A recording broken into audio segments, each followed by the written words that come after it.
we're going to start the panel on private sector solutions, an August panel, by the way, from people who are actually doing it now in the private sector and experts from the academy. So I'm going to ask each member to just do a 3 or 4 minute introductory remark about yourself, what you're doing to provide private sector solutions to climate change or issues you think are the most important in that area. And then we'll go on to the discussion. So with that, Rich, I'll start with you. Terrific. Thank you very much. I'm the co-founder and CEO of Jupiter. We predict risk and help with resilience solutions for essentially the entire global GDP, public sector, private sector asset owners, and financial services industry. A long-time Silicon Valley entrepreneur, sold one company to HP and another to Google. And our customers include some of the world's largest insurance companies, some of the world's largest mortgage holders, some of the country's largest power companies, oil and gas, ports, as well as New York City, Miami, and housing and urban development in the federal government. And essentially, we predict risks from things like flooding, fire, extreme heat, wind, drought, and the like. And to date, we've raised just under $40 million, initially from venture capitalists, and then later from the insurance and the critical infrastructure sector. We also have grants from NASA and the NSF, and a collaborative research and development agreement with NOAA.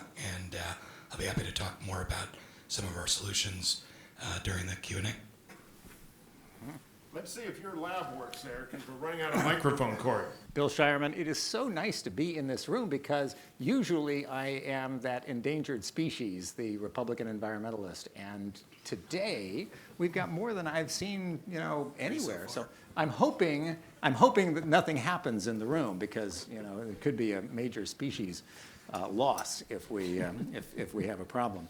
My work has been to bring together, for decades now, to bring together groups that love to hate each other in the political realm. That has been primarily big corporations and progressive activist groups, mostly environmental groups.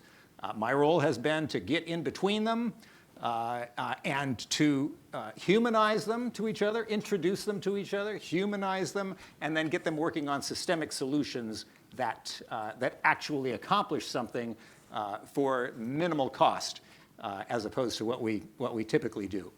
I teach this at the Haas School of Business at UC Berkeley, and I practice it primarily through Future 500, a nonprofit whose mission is to engage opposites together and get stuff done to protect oceans, forests, and climate.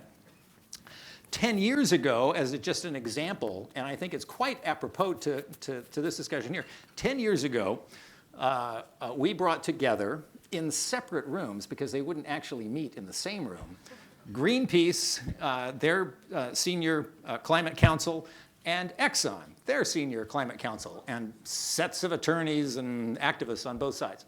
We worked out a piece of legislation, the actual legislation, not talking points and so on, actual legislation for a carbon tax, for a virtually revenue neutral carbon tax.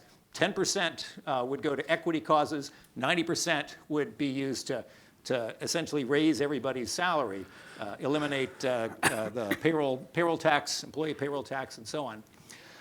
Both of them agreed to the same model. You had Greenpeace and Exxon agreeing to the same model. So why didn't we move forward on that? The reason we didn't move forward is, as Congressman Carbello said earlier, and I'll dive into this in a little bit, it didn't cost enough, and it was a little too effective. The legislation that did pass through the House and then got stuck in the Senate was, of course, or was it the other way around, was the Waxman-Markey cap and trade bill. $500 billion in cost every year or so, enough money to hand out in appropriations and benchmarks to, one might say, encourage various vested interests to not veto the legislation along the way, extraordinary cost. And of course, it didn't pass anyway in the end because it's so expensive that a lot of people didn't want to do it.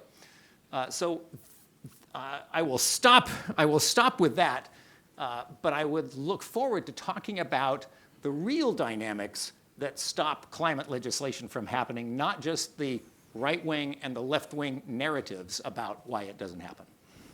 Professor? Well, thank you very much. I'm Antonio Bento, and I'm a faculty member here in the School of Public Policy and the director of the new USC Center for Sustainability Solutions. And so first I want to congratulate the organizers and say that from my perspective, this marks a new day and a new phase in USC where sustainability is going to be at the forefront. And of course, to solve many of the sustainability problems that we've been talking about, including climate change, I want to remind us of something that John Kerry said this morning, which is, a lot of the science, for the most part, has been figured out. Is how do we move forward together and how do we come up with political coalitions and policy instruments that allow us to actually solve these challenges. And I am very excited to be here at USC because USC is one of those universities that has the right DNA and the right timing to solve these challenges, because when we bring together all the strengths that we have in Dornsife that we've been hearing today, from the strengths that we have in our professional schools, we are actually equipped to guide and to provide solutions, both private and to the public sector. So I want to talk about 5 ingredients of those solutions. So in my own dissertation 20 years ago, I was very excited to think about the design of cap and trade or carbon taxes. By the way, I think politicians have used economists and their divergences between the instruments when in fact, for the most part, they are identical to prevent us from moving forward. But I think the first prescription is really to get the prices right. But then actually the second one is perhaps even more important, which is we need policy stability. And what we've been getting from Washington, D.C.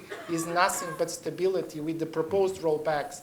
Our group, for example, has worked a fair amount on the costs and benefits of the proposed rollback for fuel economy standards. And we've pointed in a paper published in Science of all the flaws that those proposed rollbacks have. I would say that the third one, which we've seen a lot coming out of the UN, is this idea of creating voluntary markets for emissions reductions, because often sectors are not necessarily regulated. Think of the agricultural sector, forestry, and yet they could voluntarily generate emissions reductions and at the same time create private markets. And I would say the fourth one, which I think is going to be very important for this panel, and we actually have a lot of strengths here at USC, is communicating climate change. And when you communicate climate change, you open up private markets for solutions. So, for example, you go and buy your dishwasher, and now you know whether you're buying an energy efficient dishwasher or not.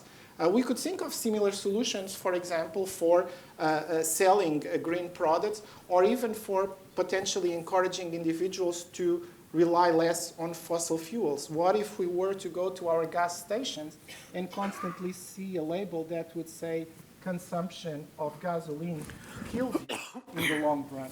So I would end with some of these thoughts just to say that this is a very exciting time to be talking about the interface between government intervention and private solutions. Thank you. Excellent. Steve? Okay, good afternoon. I really appreciate being here, having the opportunity. I am a graduate of USC, a PhD from way back when, out of Maria Pellegrini's lab. We didn't care about the environment then. We just hitched our wagons to the hitching post and went into the classroom. But after leaving USC, I got involved in the private sector. And this company I'm going to talk a little bit about today is called Agrisoma. It's my third company. I've been with the company for 13 years since we founded it. We have a singular focus, which is to use the opportunity of agriculture, which does a lot of carbon capture, to produce a product that can be targeted to the middle distillate pool for liquid fuels. So diesel and jet. Those are two transportation sectors where really fungible and clear opportunities to to disrupt those, it's not so clear. You have trillions of dollars worth of airport infrastructure. There'll be another 20,000 planes in the air over the next 20 years. And they all rely on one thing, high energy, high density liquid fuels. So that's what we're doing. We've created a sustainable farming system that allows us to produce this crop in between food crops. We've met with all the sustainability. We work with National Wildlife Federation, World Wildlife Federation, Roundtable on Sustainable Biomaterials out of Europe. We're currently global. We're growing the crop in the southeast US as well as South America, 3 countries in South America. We're working in Australia and Europe, and the primary market we have right now has been the European market. Last year, we did a landmark flight with Qantas where we had a sustainable fuel flight from Los Angeles to Melbourne, 16 hours of travel on a 787. In September, we did another flight with United Airlines from San Francisco to Zurich, which was 15.5 hours. And we continue to work with a lot of the industry in that transportation sector to provide a low carbon solution. What we're currently shipping now to Europe provides for fuel savings of around 160% on a carbon accounting basis. But we're really bullish that this is an opportunity. In addition to the oil that we produce that goes into a more conventional petroleum refinery asset, there's also a byproduct of protein. So we're one of the few organizations that can produce a sustainably produced non-GMO protein to go into the feed market and hopefully beyond that. So I'll stop there and move on. Thank you. Pat?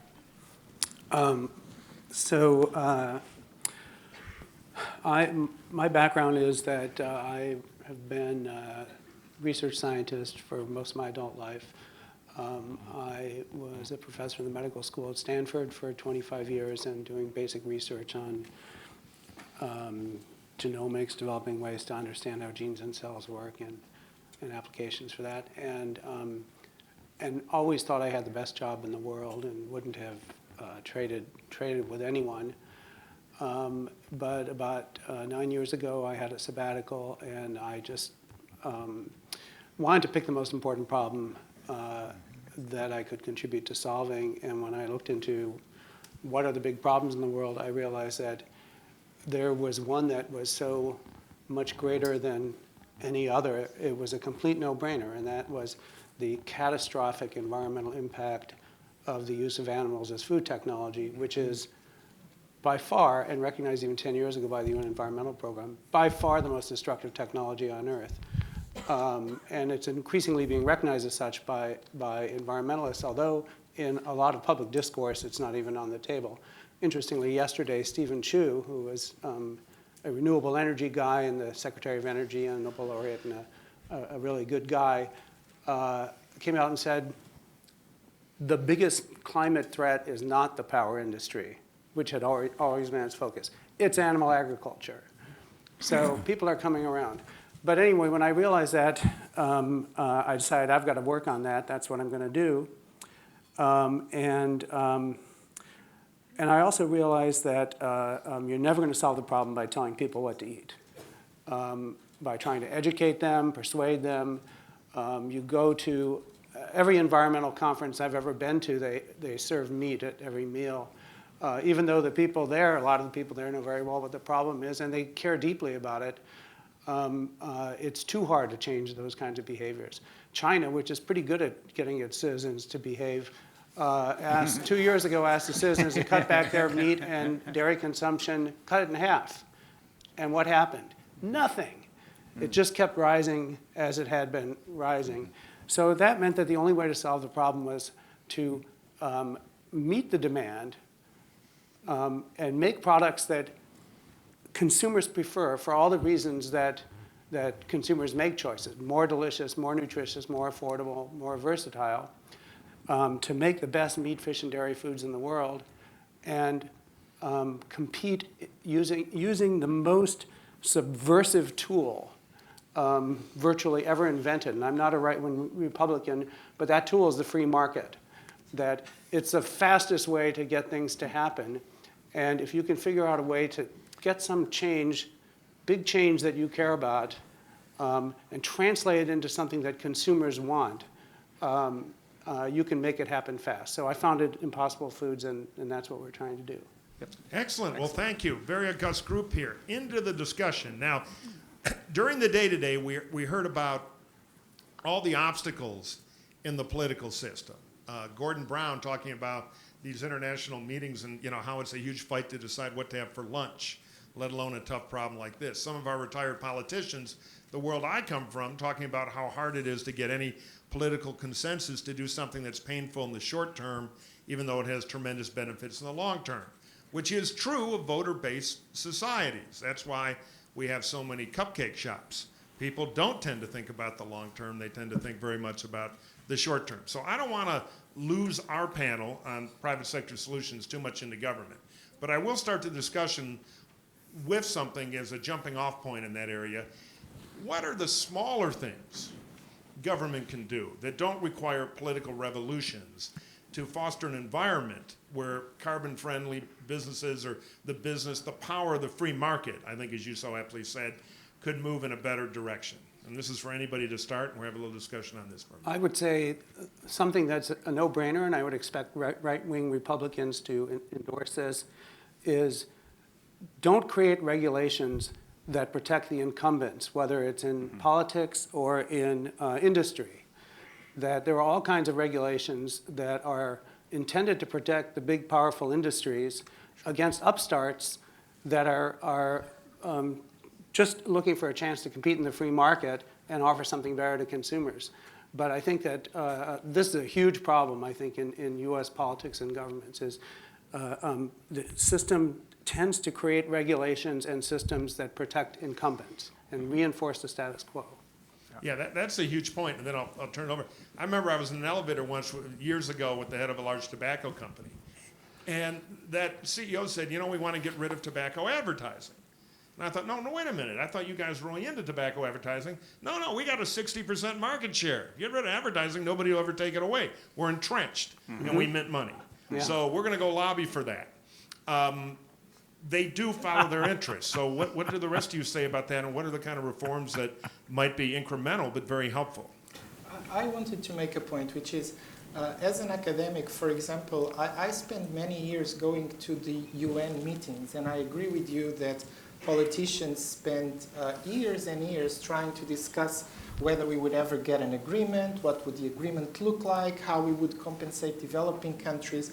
And I think what the research suggests is that actually, for a very long time, we were saying, well, the best solution may be a global carbon pricing because we are talking about a global pollutant. But I think what the reality has shown us is that if we actually start acting local, we may create the policy environment for business to emerge, because essentially you give them regulatory certainty and you give them a signal that your local government, whether it's a state or whether it's a collection of states, believe in the types of risky investments that you are doing. And so I, for a very long time, was very reluctant to say, let states design their own programs and then let's see what happens. But the more we are faced with the political reality, the more we realize that maybe the way to turn around that is to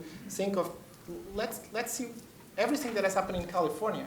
And California has indeed become a laboratory for new technologies that could then be adopted elsewhere. And so in our recent work, for example, as part of Secretary Schultz and others on the conservative case for carbon tax, the idea is actually let states do, or regions, put a price on carbon, and then those that don't, we will figure out how to deal with them with border adjustments.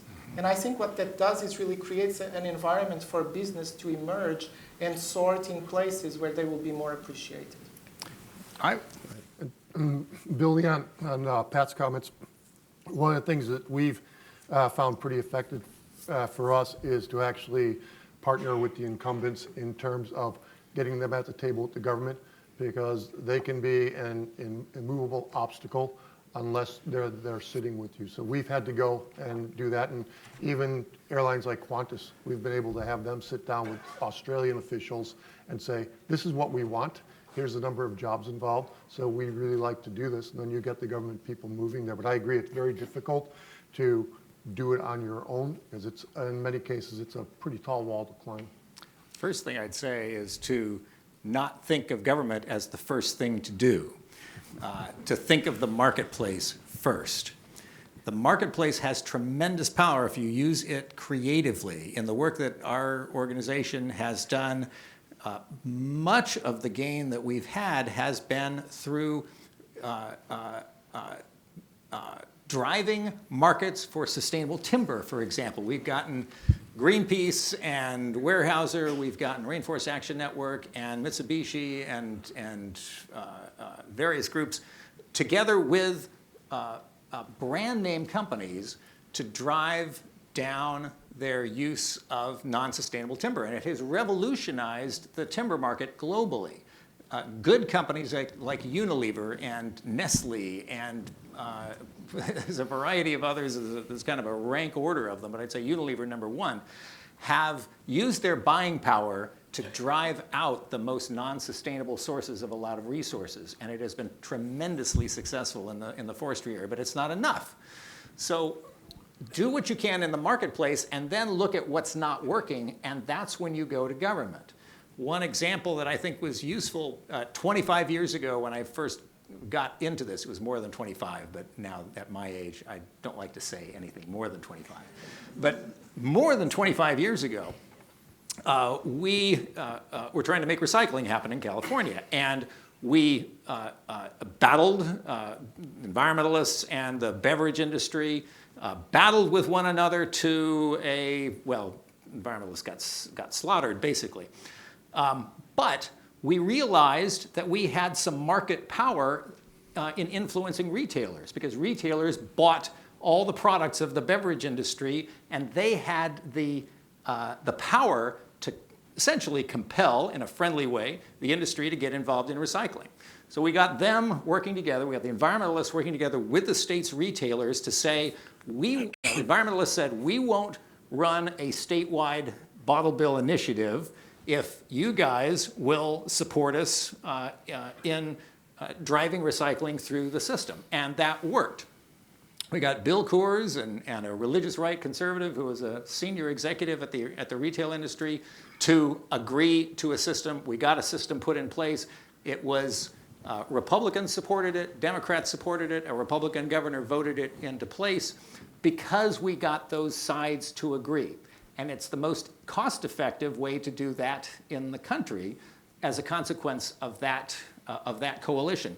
So use the marketplace first, and then use government after that. Well, I'm going to challenge the premise of your question.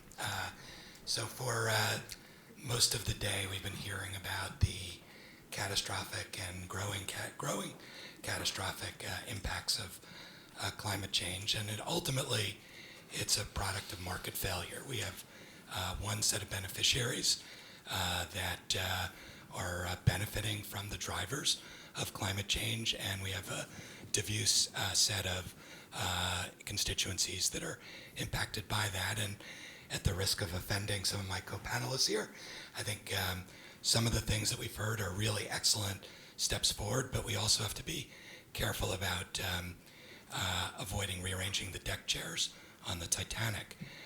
So in terms of market mechanisms, if we're dealing with an externality, the single most important thing that we can do is create a counterbalancing constituency with real political heft, both in the United States and globally, to the beneficiaries of that externality. And there are a number of things that we can do for that, but probably the single best starting point is disclosures, and typically capitalists are in favor of in free flow of information and disclosure, and I definitely am. Let me ask you a question, Rich, to move to the next area I want to talk about. Don't markets react, from purely a business point of view? You're in the risk business, or the risk predicting business. And here in California, we had our largest stockholder-owned utility go from a $60 billion market cap company into bankruptcy based mostly on wildfire liability. If you look, I like to unwind by watching the property and casualty insurance industry's payouts every year. We're having record amounts. And you can make a link to climate change.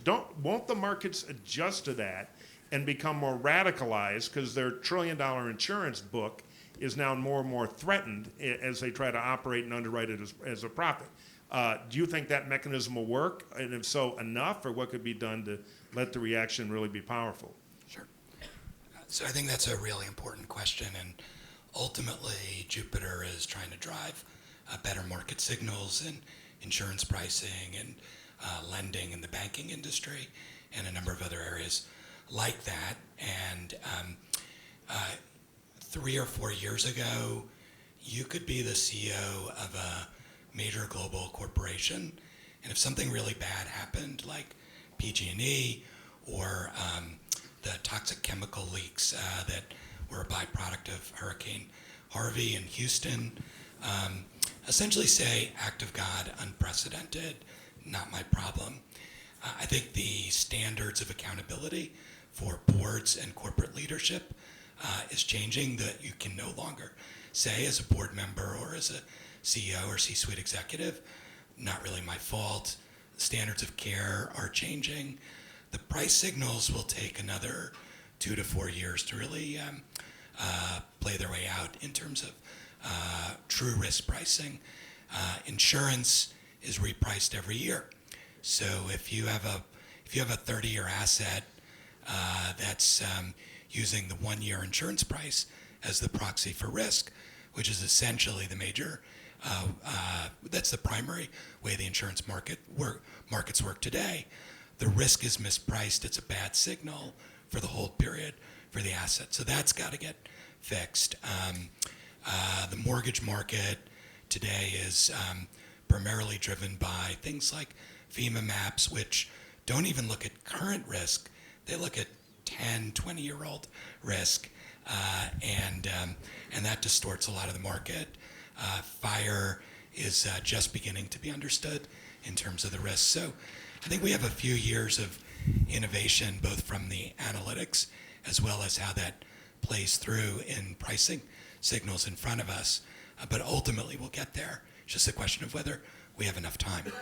Yeah, the old dilemma of so much better to be 5 minutes early than 5 minutes late to a catastrophe. Professor. I want to add an academic and public policy thought to that. So I'm all up for market solutions. The problem is that we are dealing with a pollutant that accumulates, and furthermore, the variability of climate is actually what's gonna get private markets in trouble, because by not pricing carbon, what we are essentially agreeing is we are agreeing to tolerate extreme events for which may or may not predict well when they are occurring, and we may correctly predict the extent of them. Those two guesses, how they filter into how market processes information, is incredibly important. And I would say that for the most part, markets didn't have had the time or other experiences of this magnitude to incorporate this type of information. So that's one aspect. The other aspect is, even if they would, I think we need to ask ourselves, in the absence of carbon pricing, which private insurance companies would show up that would actually insure you against the extent and the magnitude of the disaster that we are talking about here? Because the idea of an insurance company is that on average, you don't go underwater. Some people pay more, others pay less. Some people are more risky than others. The problem here is that there is an unpredictability of the risk. So the likelihood that an insurance company would also get in trouble by providing certain insurance packages would be very large. And so here again, it's one aspect where I am a little bit more concerned that expecting that the market will take care of these is probably getting into the realm of wishful thinking. So I think the best example may actually be what we've seen in healthcare, right? So perhaps what we may need here is a government private sector partnership for insurances for climate risks.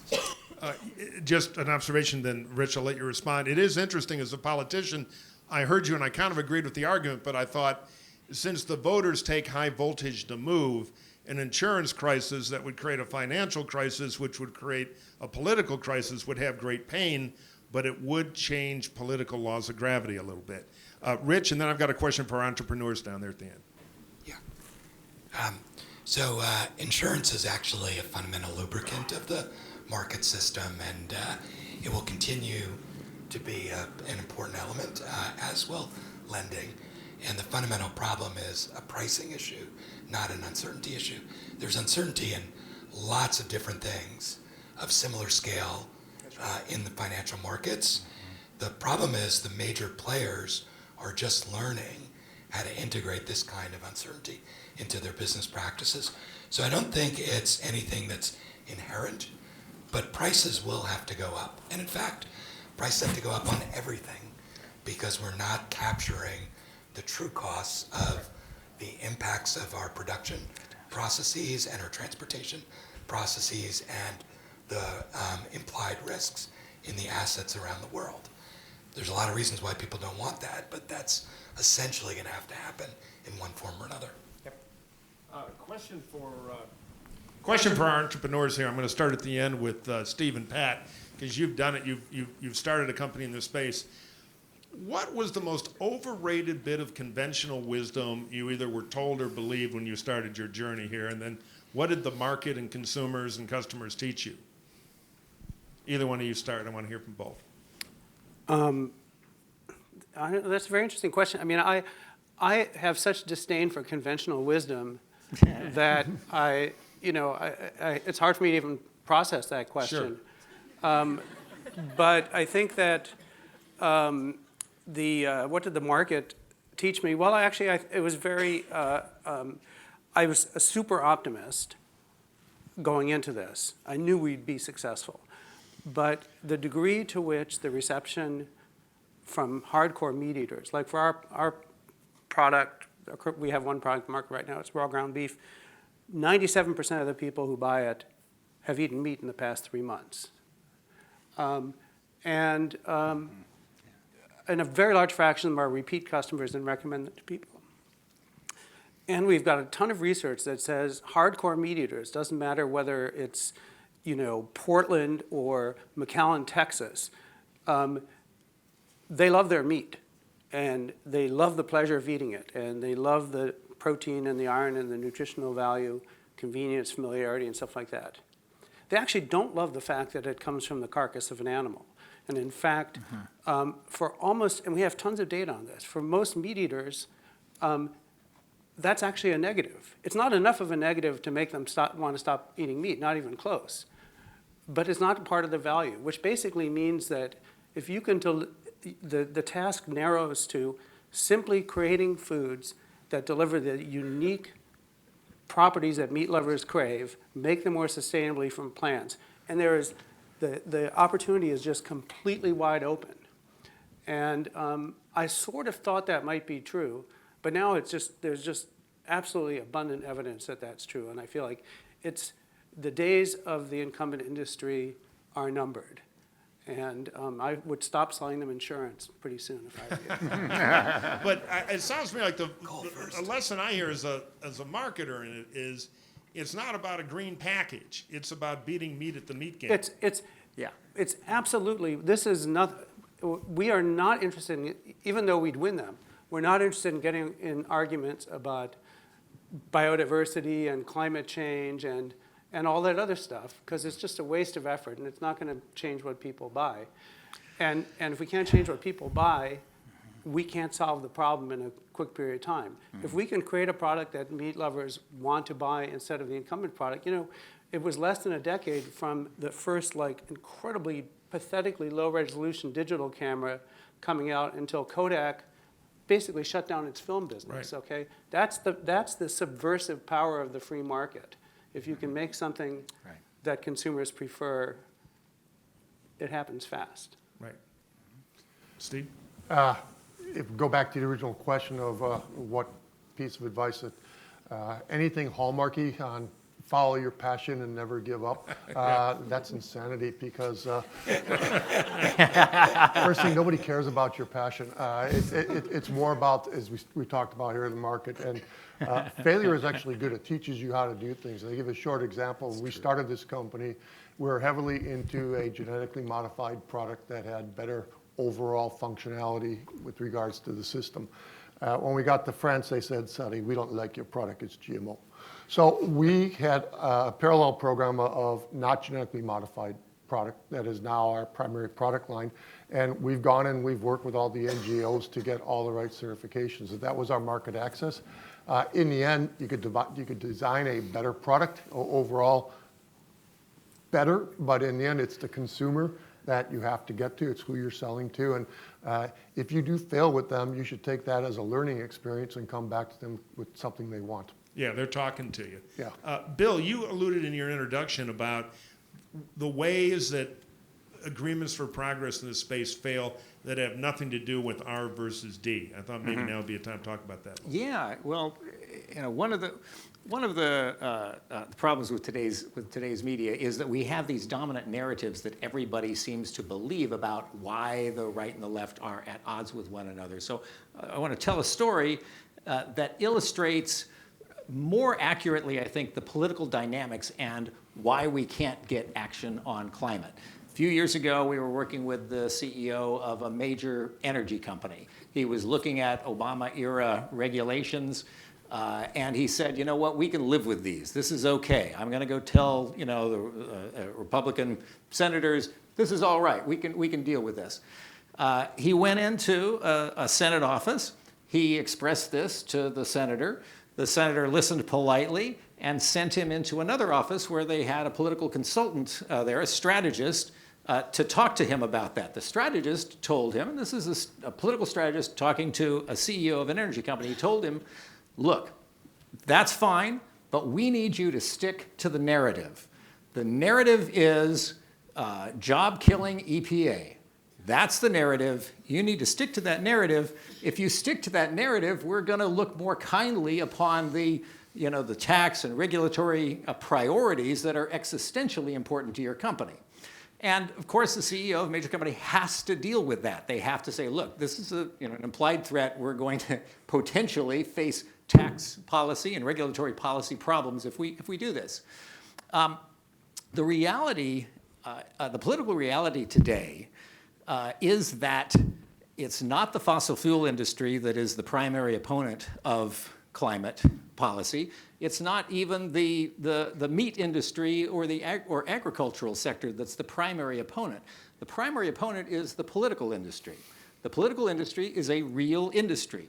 $12 billion or so flows through this industry every 2 years, and it affects the spending of trillions of dollars. So there's a high return on investment if you invest in the political industry because a few dollars in that industry can affect hundreds of billions of dollars in spending.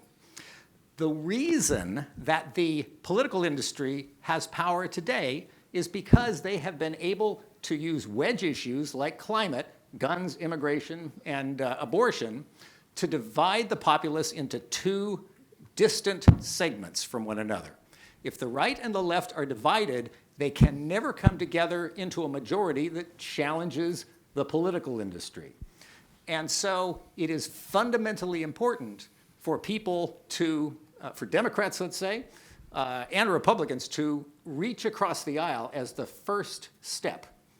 Don't focus on, if you're a Democrat, don't focus on educating Republicans about the facts of climate and the reasons that they should care. Engage Republicans at the emotional level with what they fear about most and understand where they're coming from, and then you'll succeed. What do Republicans care about most? Republicans and Democrats have both agree that that there is a catastrophe potentially ahead. They just have different catastrophes that they're looking at. The left looks at ecological and social catastrophe, and they blame corporations. They use government to expand the power of government to regulate those corporations. When they do, the regulations happen to match the business practices of those corporations, and the government and the corporations are essentially one unit. conservatives, their catastrophe theory is economic. We are spending so much money because of this deep state combination of government and corporations that we're all going to go broke. And these crazy environmentalists are proposing a Green New Deal that's going to expand government power even more. It scares the daylights out of conservatives. So listen, because they're really talking about the same problem. Fundamentally, you have concentrated power that is spending too much ecologically and economically and socially, and you need to deal with it. Listen to conservatives, feel their fears, because they're the same fears that the Democrats have, but with a different focus, and then work together. Once a fairly small number of people, we think 5 to 10 million Americans, are actually working cross-partisan to deal with both of those issues at once, spending too much and destroying the environment too much. Once they're working together, they change the balance of power. They fundamentally challenge that political industry. So sorry for taking that time. But I've got to speak up for the political industry briefly. That oil company story does sound a little familiar. I never did anything like that, but Shrum did every day of the week. It was legendary. But the point is, the political industry is very concerned about the voter industry. Mm-hmm. And the voters like to punish pain. I don't care what kind of voter. Mm-hmm. That's why we have many of these somewhat irrational short-term policies we have, because politicians treat the voters and the voters treat the election like an auction. Who will promise me more at less cost? Mm-hmm. And I, early in my career, decided I was going to change politics by running these great ideological campaigns where we had all the solutions. We weren't afraid to tell people the way it is. We're going to means test Social Security, et cetera, et cetera. And many of them are still trying to pay off their campaign debt after losing. So sometimes we get the policies our voters demand. People vote for stuff and they get it. But I take your point, and I want to quickly ask just if anybody has a thing about this. When I was researching the panel, I saw some of the sky material that Shell Oil puts out, and I was actually pretty impressed by it. Mm-hmm. Why are the fossil fuel companies doing at least a more visible job than most in some of these areas? It surprises me. I'll start with Professor Bento and then go to Rich. Well, actually, so first, on this point of the political industry, I remember vividly when the Waxman-Markey bill was discussed. I was still at Cornell, and it was very interesting to see all the different lobbies tried to capture the bill. I was representing an agricultural community at the time, and so I testified in the subcommittee on agriculture because at the time the idea was, should the agricultural sector be given offsets, right? But I think what we have seen is that perhaps this political gridlock is actually mostly linked from our inability to communicate climate change to the public in a way that touches their imaginary. And I think that as academics, and for example, many of us that participated in the IPCC may have failed miserably because I think the issue was seen as something that is happening in the distant future, but actually we are seeing it more and more that it's actually affecting our everyday. And so I want to somewhat disagree with what the other panelists said, that maybe we have to figure out how to move around the political gridlock. But I think the cost of doing nothing is very high. And so I became much more excited about local initiatives because I see a lot more room for the local politician to wrap the climate damage around, for example, the costs of air pollution on health. And I think Governor Schwarzenegger, Fran Pavley, and many others have actually made that point very clear. And as an academic, what it makes me think about is that, we think about the design of carbon taxes, but we really don't think about the political feasibility. It's not just about creating the political coalition of the industries that are going to be affected. It's actually about communicating the damage to the general population so that they understand why is that they may be paying a tax for. Because actually, if you were to account for potential benefits that come in the form of improvements in health quality, for example, here in our metropolitan area where we've been out of compliance with the federal standard for ozone for a very long time, and if, for example, the Trump administration indeed rolls back CAFE standards, we should expect nothing but a deterioration of our air quality. So doesn't this create a platform for local politicians to say, by linking air pollution with climate, we may actually have, we can move forward on this political gridlock. Rich? So the oil and gas industry has a handful of pressures on them. First, shareholders are increasingly demanding more responsible policies on this, and as the major distributors of energy globally, they have a franchise that they can preserve with other forms of energy.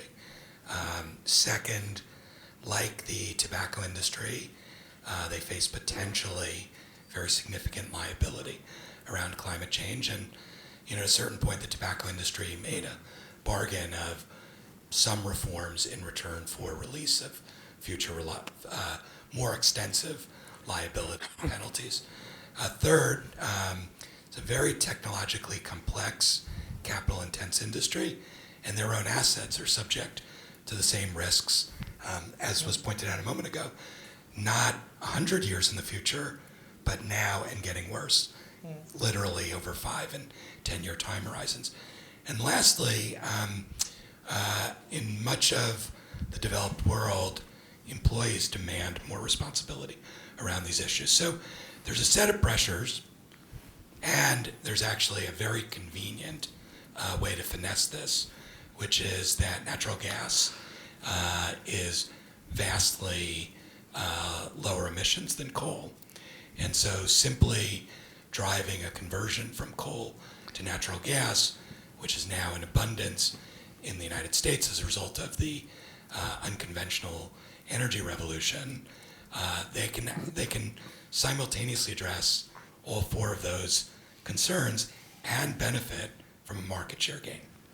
I want to pick up on something you were Yeah, go saying ahead. there, which is, so this is supposed to be about private sector solutions, and we've been talking mostly about government and politics.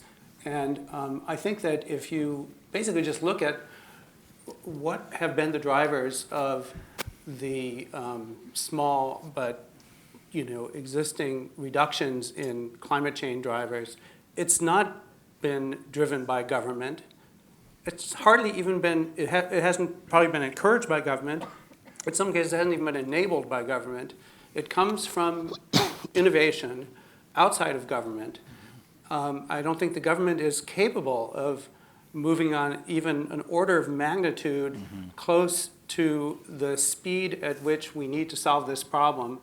And I would love it if that did happen. I mean, I'd be all for it. I wouldn't bet on it, and if I thought there was a good chance that would work, I'd be back in my old job.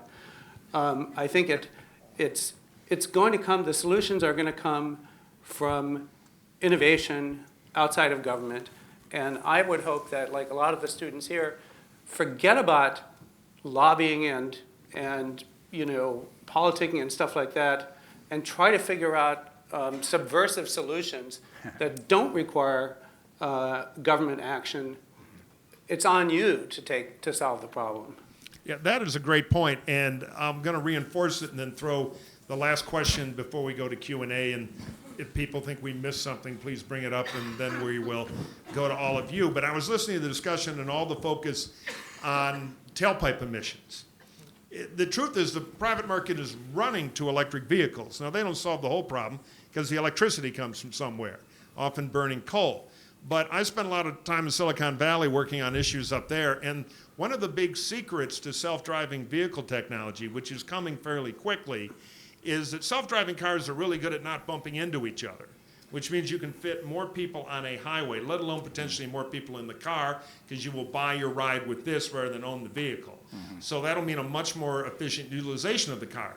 But the great thing about not bumping into each other, one is highway fatalities go way down, but second, cars can be much, much lighter. You can make them out of styrofoam, because a lot of the weight in a car now is the ability to bump into each other and survive. So when cars get a lot lighter, and I'm not kidding about styrofoam type super light plastics, the amount of power needed to move the mass, the physics of it, dramatically decrease. And it means that propulsion systems that are far, far more carbon efficient will lever up tremendously. So there's disruption coming there, which in the whole tailpipe motor exhaust world, I think is going to have 50 to 100x over 30 years the impact that a new cafe regulation they're going to fight over in DC for a decade. So I second your point, and I would throw kind of an open round robin with the framing device of what sectors in the economy, because they all produce carbon. I don't care if it's agriculture, building, industry, and obviously mobility, everything else. Where do you think the most opportunities for disruption are? Or it's all the Agriculture same? by far. Agriculture. Okay, go ahead, expound on that.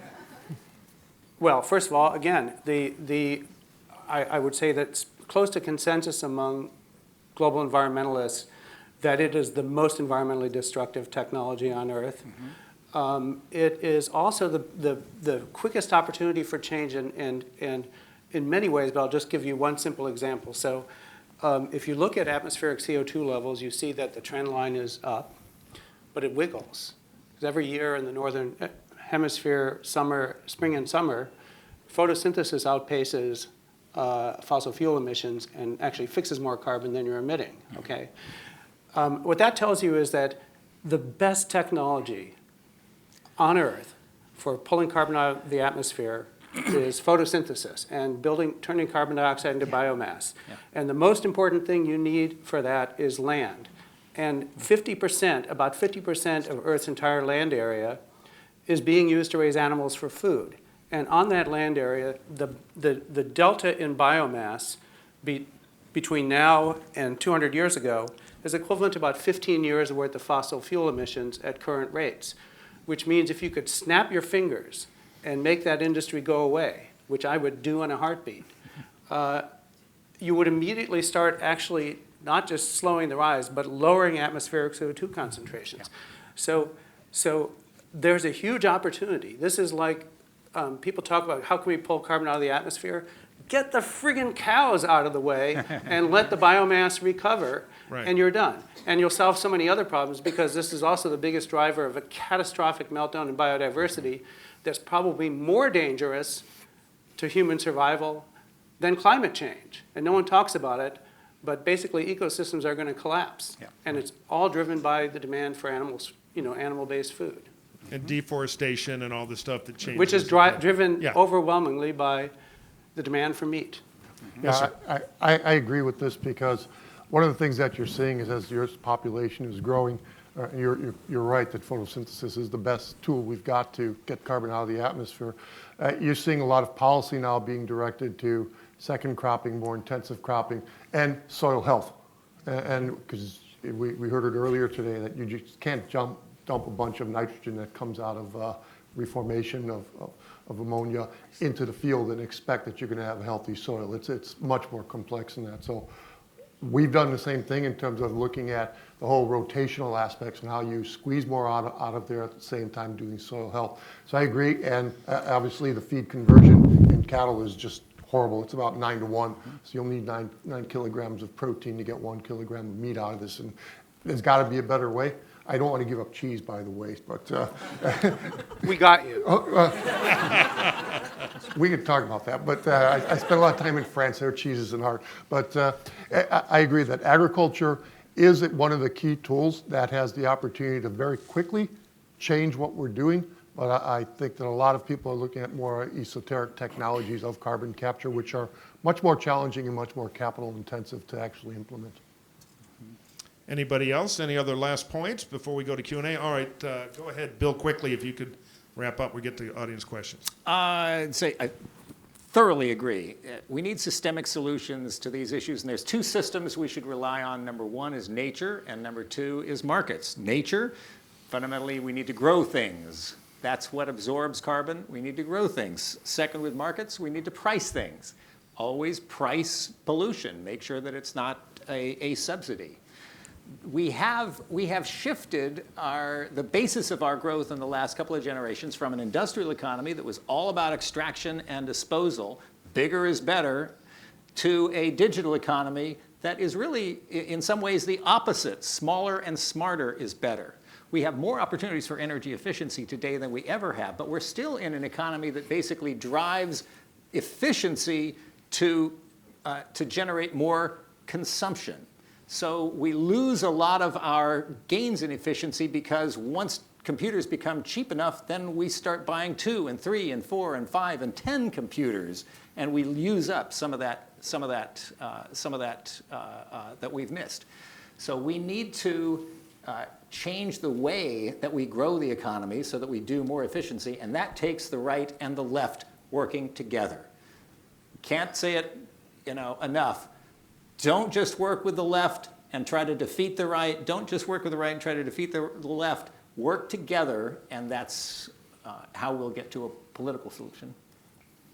Okay, excellent. Let's have Q&A now. Oh, boy, we're doing great. I want to start in the back right there. Yes, ma'am. And because we're running the clock here, let's have crisp questions, and I'll try to use carbon-friendly tactics to get crisp answers. That's right.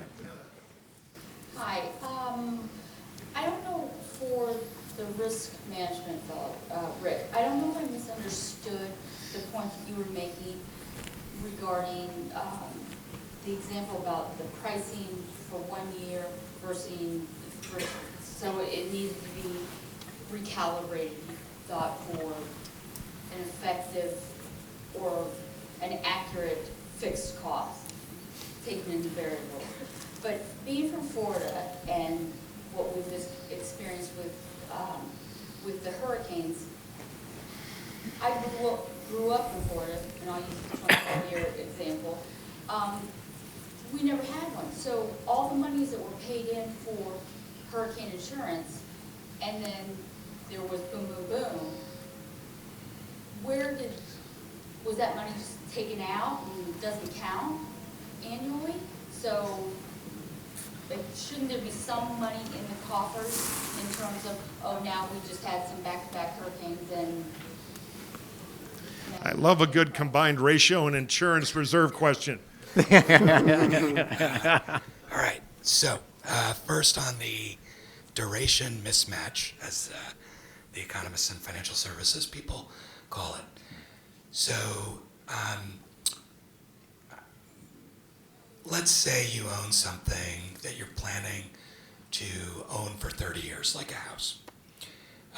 And we start with the premise that climate change has already occurred.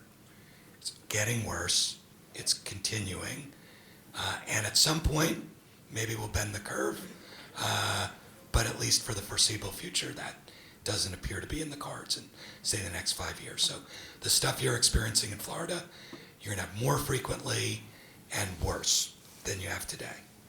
So if you own the house and you think about owning that house for 30 years, you care as the owner not just about the risk this year, but the risk that's worse in 30 years, which means that if that risk is accurately priced in 30 years, you're going to be paying higher insurance, if you can even get insurance at that level. On the other hand, the insurance that you're getting today is priced at best based on the current risk. So if you look at your insurance price as a proxy for your risk, when you buy that house, you're looking at data that is misinforming you about the long-term risk of that asset that you purchase or own. So hopefully that's clear. In terms of where did all the money go, the federal government does a number of colossally stupid things. Anyone disagree? One of them is a rule that after a disaster, if you get money as a result of the disaster, you have to rebuild exactly as it was before. You can't improve it. Now, there's a good intention behind that rule, which is it sort of tries to discourage people from gaming the system to upgrade their home or other assets. The byproduct of that is that the risk is not accounted for, increased risk is not accounted for in the rebuilding. And so things are rebuilt as they are. And some things that shouldn't even be rebuilt because they're so risky are rebuilt because that's the only way to get the money from FEMA. Those are called repetitive loss properties, where FEMA's actually paid orders of magnitude more than the value of a property that's been impacted by a disaster multiple times. It's crazy. So where did the money go? The money went to rebuild as it was before. And in fact, the fees that businesses and consumers are paying to support FEMA disaster relief are not sufficient to actually cover FEMA's costs. And FEMA runs at a huge deficit that Congress keeps pushing down, kicking the can down the road in terms of addressing that. So in every single aspect of what you've asked about, there are major policy failures that are driving us to do, as citizens, things that are not the smart thing to do in general, but are the smart thing to do locally based on the incentives that exist. And this is why you need policy. Excuse me? And this is precisely why you need policy. All right, next question. Yes, ma'am? Right, yep. Hi, thank you for your time. It's been really fascinating. I feel like we've touched on a lot of different parts of climate change, whether it's government, business, and people. And something that was touched on in this panel, but I would love to hear your thoughts more about, are capital markets and how some of these major funds, like pension funds worth hundreds of billions of dollars, are putting in their mandates that they want, say, a quarter of their portfolio to be sustainable and setting certain criteria. So I would love to hear your thoughts on what does this larger trend look like, if there is one, and what impact would that have on, let's say, businesses that aren't going to the table saying, we want to be sustainable, but saying, in order to get this funding, we need to demonstrate that we meet a certain level of criteria. Yes, sir, go ahead. Okay, so I spend most of my time raising capital, and we've raised about 100 million. And the biggest challenge that we have is that with the high-tech industry and the past of iPhones and digital everything, investors got in and out of investments very quickly, and that they saw pretty significant returns. So for the fund managers who have a carry, which is a percentage of the exit comes back to their pocket, they're now hunting for the next big thing that's going to go quick. And getting somebody interested in a long-term play that has a sustainability aspect and a payout over time is really challenging, because most of the investment fund managers are looking at their yearly statements and their 3-year statements in terms of their return on their investment. And that is a systemic problem in the venture capital industry, is to be able to have people that look beyond a 3-year return window. I don't know how to fix it other than begging, which we're pretty good at. I think that if it proves to be a successful investment strategy, eventually, however thick they may be, investors will come around to realizing that that's actually a smart thing to do. And the investors in Impossible Foods, I mean, I told them from the get-go, you know, we're just taking a long-term strategy. We're optimizing for 25 years, and if you're not going to be that patient, don't waste your money. And there are plenty of people who you know, see the long-term potential of going after a, you know, market that's going to be worth $3 trillion in 10 years. And I think that's true for a lot of these things that are related to climate change, is that, you know, the impact can be huge and the business opportunity is potentially correspondingly huge, and investors just have to not see it as a quick buck. Always the dilemma, but right, track record of return. Okay, yes, ma'am, right there. Hi, thank you for being here. So I've heard that, this is directly to Pat Brown, so I've heard that, you know, you say that we can create an alternative to meat, but I think we aren't addressing the neighborhood disparities in access to healthy foods already. What about the families who live in low-income communities, specifically communities of color, or black and brown communities, who don't have access to healthy foods already? They don't have access to produce within a 10-mile radius. So what if we do have this alternative to meat, but it isn't accessible to them either? What are the alternatives? Well, one of the good things about having a mission-driven company, which we are, I mean, I had zero interest in being a business guy, and I basically still have zero interest in being a business guy, except that I have to keep the company healthy so we can achieve our mission, is that, we can make deliberate choices based on our values. And one of the things that's been baked into our strategy, actually, even if we didn't care about those communities that have limited access to food, just to achieve our environmental mission, we have to be selling our product competitively, i.e. being preferred by consumers everywhere that people are buying meat. So there's a huge incentive to drive the cost down. And the fundamentals economics of making meat from plants are so vastly better than making them from animals for just the very reason that it's so inefficient. So if we use like 1/10 the water, 1/25 the land, less than 1/10 the fertilizer input, about 1/10 the pesticide input. Those are all the input costs that go into making a cow that are vastly lower. And so asymptotically, the ability to make food cheaply, it's vastly simpler when you're making plant-based food. So we are determined to do that. In fact, we have permission from our investors even to as long as if we never make money, I'll say this from our lead investor, in introducing our technology into the parts of the world that have protein deficiency and iron deficiency, which are pretty much South Asia and Sub-Saharan Africa, where you're never going to make a ton of money. Our investors, just to say, our investors are, great, are fine with that. And so that's part of our mission. And get the price down. We launched this week in Burger King, so that's 7,000 restaurants, and a lot of them are in these food deserts. And I'm not saying that they have a great record for serving healthy food, but at least ours is healthier than what they've been selling. There's some policy interest in the idea in those dense, lower income, mostly urban communities to get into the food stamp program with a food formulary.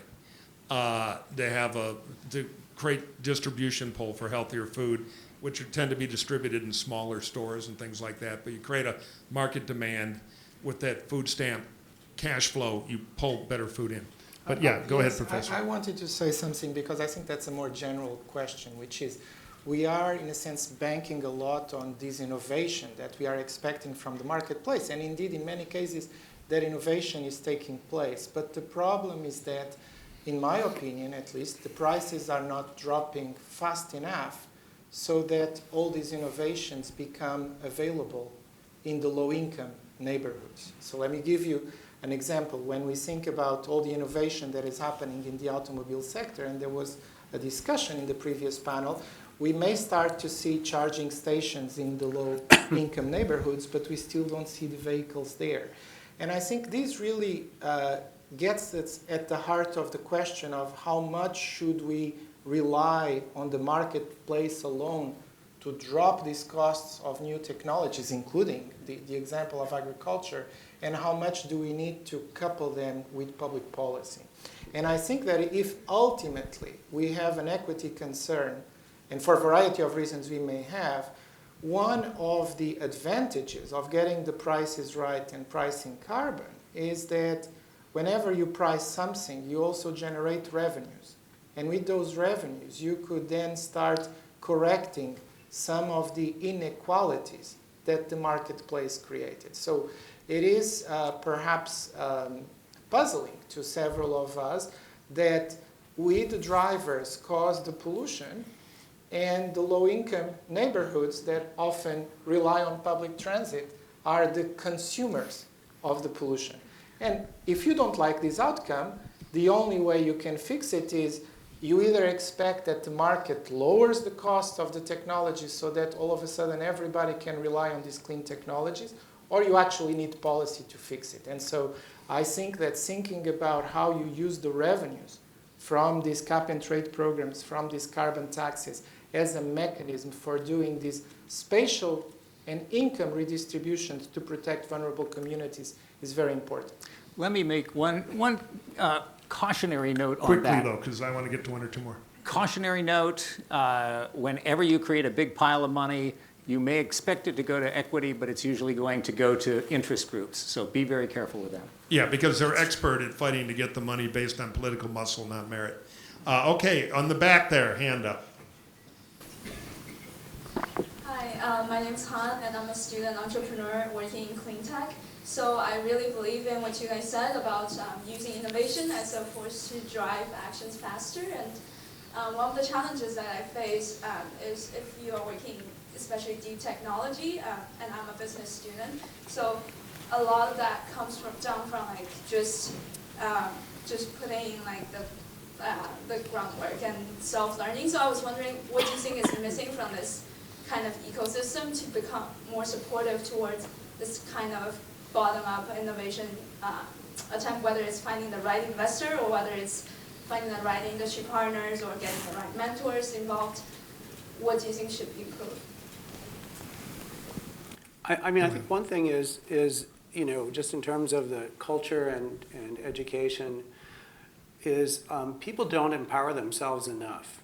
And I think that there's this sort of pervasive notion that if there's a big problem in the world, government will solve it, someone else will solve it, and so forth. And people who could potentially make a contribution don't step up because they just think it's not my job. Why would I do it? But it is your job, actually, as much as anyone else's. And I think if people just sort of recognize that actually it's really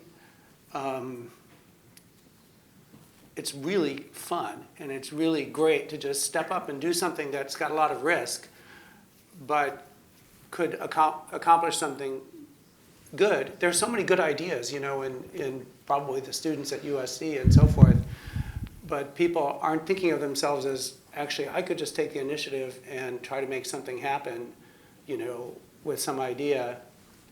I think that would be awesome. And I wish that our kind of university system try to inculcate that more, that, just do something important. It'll be risky, but go for it, because you only live once. What's your definition of fun? I would just I tell you think doing important, challenging things with people I love. Yeah, okay. Yeah. I've invested in a lot of businesses, and the lesson I've learned is you fall in love with the business, which is great, but if it's not a product people want at a price they're willing to pay, everything else is noise. And you will be lost eventually. But the only way to learn is try, because you get to try and try again. You get better every time you fail. All right, I think we have time for one more. I'm going to try the center now here. Okay, over here. Going. Yes, sir, in the back.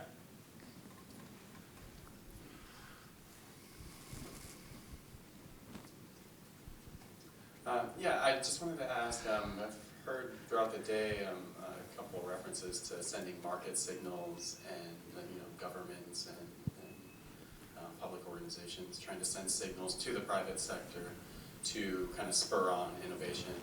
And I heard it, I think, mentioned in this panel that the government's not that good at kind of moving fast and they don't really encourage things fast.